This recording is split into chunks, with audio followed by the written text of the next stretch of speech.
Hi, everybody. Beth Cristiano here again, owner of Pretty Paws Mobile Grooming. So, as promised, here is the first in the series of our at-home grooming.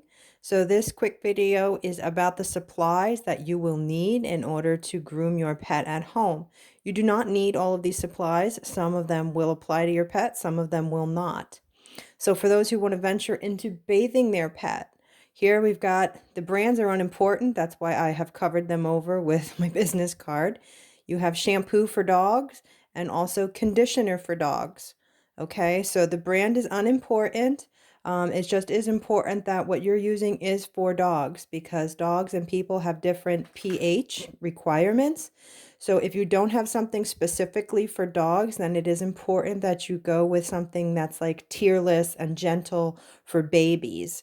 So, you can maybe head on out the next time you need to go to the supermarket and look for something there. So you have the shampoo and conditioner there for dogs. The next thing is that you'll have your terry cloth towel handy. Another piece of equipment that you will need that is not here present but will be in the bathing video is a small glass or pitcher and also a sponge that will help you with the bathing process. Another tool that you will need is here I've got a cotton round. Also cotton balls are helpful. This will need to be broken into half and put into the pet's inside the ear canal to protect their ears from any water that may get inside there to prevent them from getting an ear infection. So that's where we have the cotton swab or cotton ball. Then here we have a flea comb, which as you can see, the teeth are very, very, very tight together. That is what you use to get in at the corner of their eyes to get that caked on debris out.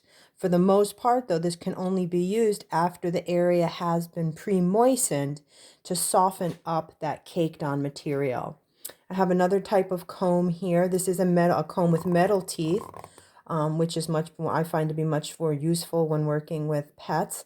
Again, you can use either end to get gross material out from the corners of their eyes or in and around the tush area. But the tush is extremely sensitive, so I wouldn't say go in there and comb that out. However, if you do use something on the genital area, you do need to clean it afterwards because you don't want to reintroduce that to another area of the pet. So if you have some rubbing alcohol around, you can put that on there to clean that. If it happens to be a metal or plastic comb, just wash it with soap and water and that will handle your issue. The next piece of equipment that I want to introduce is just a common slicker brush. This one has little balls on the end, less than ideal, but it is what I have at home. The little balls on the tips of each tine is to prevent irritating the skin from rigorous brushing. But this is a slicker brush, and this is the type of brush that would be needed to really work on heavy knotting and mat removal. And then the other pieces of equipment that you may or may not have at your disposal is a clipper or shaver. Again, the brand is unimportant. It is better if you can have an animal hair clipper or trimmer because pet's hair is thicker. So most human clippers will not penetrate the thick coat of most of your pets. However, if your pet has a thin coat or a breed such as a Maltese or Yorkie, since their hair is very similar to human hair, oftentimes human trimmers do work for those breeds. But if you have a pet with thicker or more dense hair, a human trimmer probably will not do the job. It may work in the case of working around the rectal area, but again, obviously, you want to use that and then clean it before your husband uses it to trim his beard next time.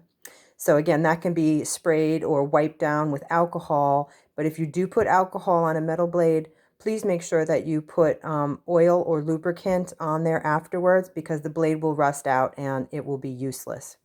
And the last piece of equipment is a pair of shears. So this pair of shears is something that I use every day, obviously, in grooming. And some of you may or may not be comfortable using it. So it is a relatively large pair of shears. It's small as from what I usually use, but it is a pair of shears nonetheless. You can use whatever size shear that you want. I probably would recommend smaller the better, easier for you to handle, less fear of injuring the pet. And there'll be a video just on how to handle a shear, again, general handling techniques at a later date. So that's all the equipment that we have right now. The next video to come will most likely be cleaning the debris away from the corner of your pet's eyes and bathing. Stay tuned.